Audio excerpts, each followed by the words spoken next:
Nabulaga ang ilang motoristang dumadaan sa NLEX nang may bumalabag na mga kabaong. Isang kotse ang nagkasira o nagkaroon ng sira matapos mabagsakan. Yan at iba pa sa pagbabalita ni Nina Ong Pauco. Delikado naman, kakatakot naman. Biglang bumalandra sa mga motorista sa NLEX Viaduct southbound ang dalawang kabaong kagabi. Ang isang SUV na galing Baguio at may sakay na pamilya.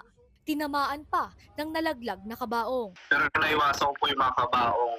Pero nangyari, yung kabaong may mga laman po siya na mga papel or what na nilalagay sa loob.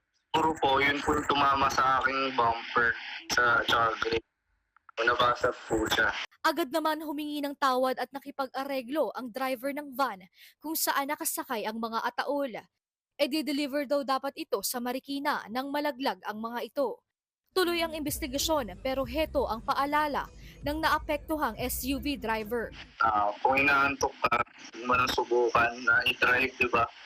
Yun nga po, kung magdadrive ka, kailangan mentally alert ka sa mga nangyayari sa paligid.